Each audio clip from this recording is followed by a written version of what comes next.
Kim Obert, the mother of Kent, all the way from Arizona. So thank you for being with us. Thank you for having me. I'm here to honor my son, Kent. I'm here to honor his memory.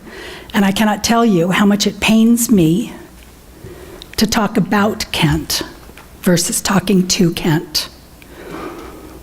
But I want to thank you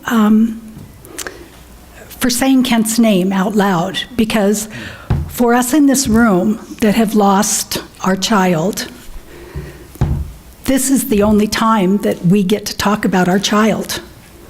A lot of people don't bring up our child because they don't want to cause us to, remember them. They have no idea that we never forget them, that they are there. There is a filter on our lives, on the front of our brains, that everything in life passes through. In the very early stages of grief, that filter is very small, okay? Hardly anything gets through. My son died in 2003. My filter's much greater. But at the same time, I still long for people to ask me about my son, to remember he lived, he mattered. This is a picture of Kent. I know you really can't see it from there, but he's with me in Europe. He's about 16 years old, and the smile on his face is hilarious because he's with his mother on vacation, okay? And he's 16 years old. That's not where he wants to be. Here he is with his sister, very close. It's just the two of them. They loved each other.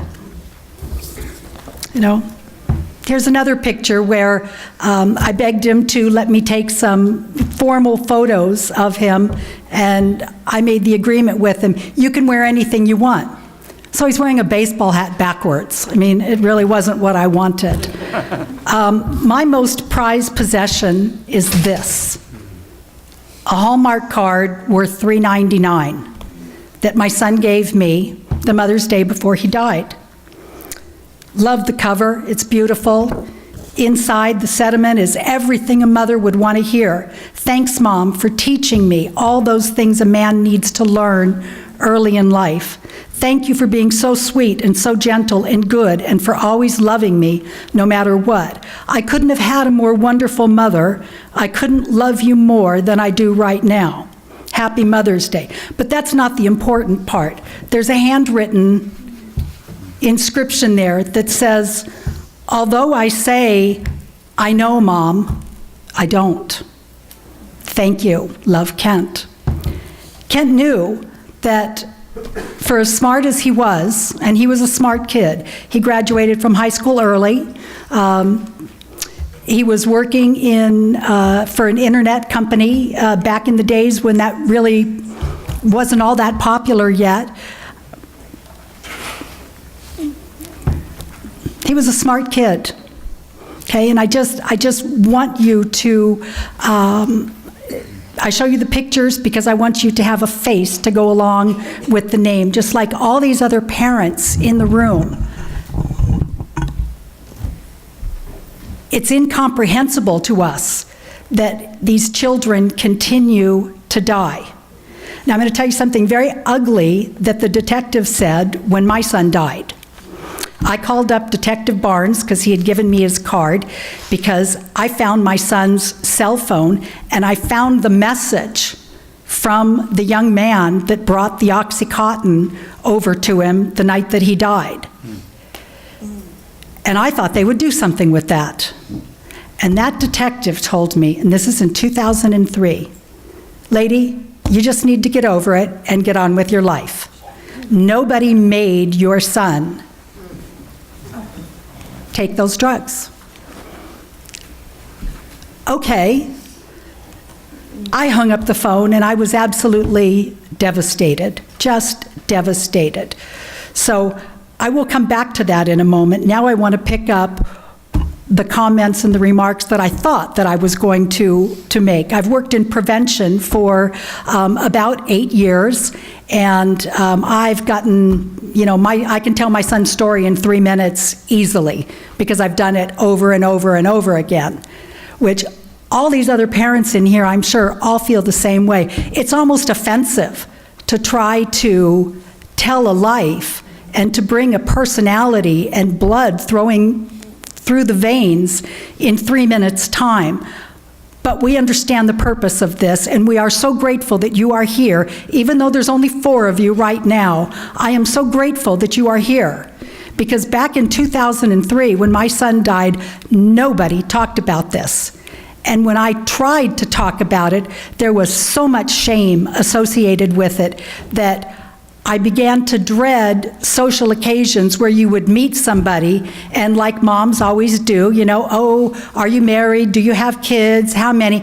And I would just start to be anxious because I knew what was coming. At some point in the conversation, it would get down to specifics. Yes, I have 2 children, a boy and a girl.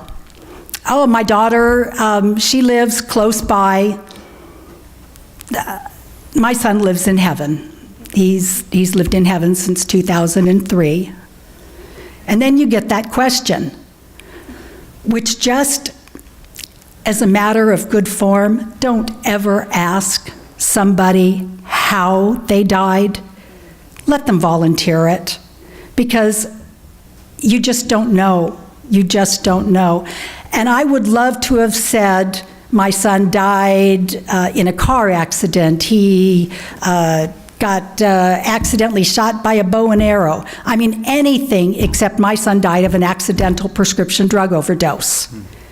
Because when you say that to somebody, you can see the change on their face. It goes from compassion to judgment. Oh, what kind of a mother were you? What kind of a child was your son? Well, you know what? My son was a regular kid. He was the kid next door. He was a great nephew. He was a wonderful brother. He had grandparents that loved him. He went to church. His uncle is a pastor. He was a Boy Scout. Yeah, he was a good kid. So I'm going to take it back now to the night before Thanksgiving in 2000, and my son was 15 and a half at the time. And I got this phone call, and he said, Mom, I'm calling you to tell you that I'm not coming home tonight because I'm just out with some friends, and I'm just calling because I don't want you to worry. I love you, don't worry, goodbye, and he hung up. That was not how we did things. Okay, and I knew something was very, very wrong. I was frantic all night. I went through his desk, his phone book, trying to find names of somebody that would know something. I got in my car. I drove around looking for him. I was just wild with anxiety over this, and I waited up for him. And he came home. It was before 6 o'clock in the morning, and he kind of tried to posture himself a little bit. He was already taller than I was, but there was an opportunity there for life to go one way or the other for us. And fortunately for him, life did change that day. We took him to his doctor, and he was drug screened.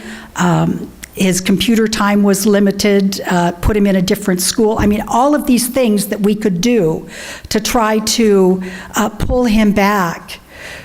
We did, and I really thought that we had dodged a bullet because I had my nice son back. So when he was, fast forward a couple years later, and he's getting his wisdom teeth taken out. Hey, I'm not a drug user. I don't like even being drunk. I like to be in control, okay? So I don't understand drug use at all. And I had this prescription filled and brought it home, put all the meds on the counter. A couple days before his oral surgery, I looked at the pill bottle and it looked different. And I picked it up, and with a thumping heart, I counted the pills, and there were some missing.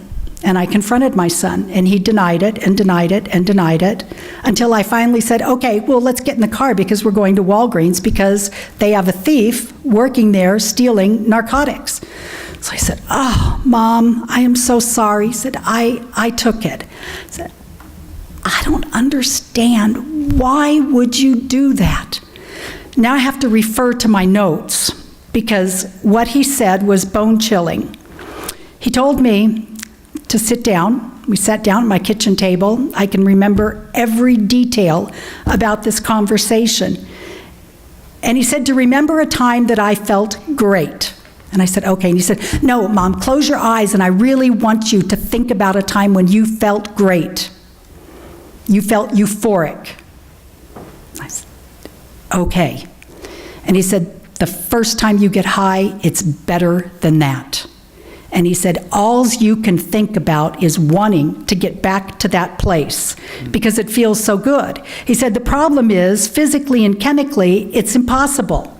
And then he began to explain how the chemicals in your brain change, and that's why people use more, something stronger, they use more frequently. They're always chasing something that they can't get. Well, you can imagine my horror at listening to this story that my son is telling me. He sounded like a scientist. I mean, how much effort did he have to put into trying to understand what was happening? And I was so naive, I didn't know any better.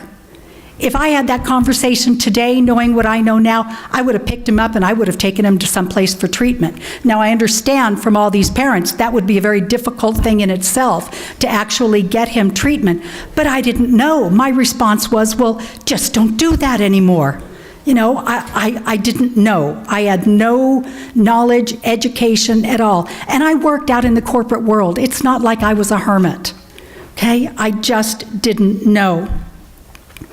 So we had a time of sobriety, okay? That was in December. The following September, he would be gone, okay? I got a knock on the door from a couple of crisis member people that asked me if I had a son named Kent and that they needed to come in and talk to me. And they told me that my son was gone and that it appeared to be an accidental drug overdose. I cannot tell you, just like these other parents cannot, there are no words to explain the devastation that happens when you lose a loved one like that. I think especially a child, because it's never fun to lose anybody, but if you lose a parent or a grandparent or somebody that's older, yeah, I think that you lose more of your history. But when you lose a child, you lose your future. There's no graduating from college. There's no daughter-in-law. There's no grandbabies from him. It's just, it's over, it's done. It stopped. He's 18 and a half forever. And he didn't want to do this. He was a smart kid. I think that's apparent by the fact that he studied this to try to figure out what was going on. Unfortunately, back in 2003, nobody was really talking about this. There was no place for him to go to get help. His friends certainly didn't know. They took Oxycontin, they crushed them up, they drank some beer with it. My son told them that he was getting sleepy. So they left, and my son went to sleep and he never woke up.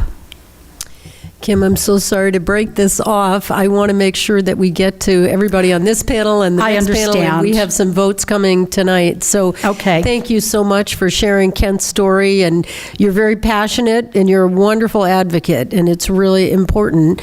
And our goal here is that things will be different than they were in 2003 because you and all these parents are here. And we have this call to action and this urgency to pass this package of legislation to get the funding that we need, and then to include more bills in the future going forward. It's so complex. There's so many aspects, and you've raised a really important one. I hear this story over and over about the wisdom teeth. It just makes me crazy. What kind of a person would hand somebody 30 Percocet, 60 Oxycontin for wisdom teeth? And you also just gave us a very moving quote, when you lose a child, you lose your future. And I really appreciate you being with us. So thank you.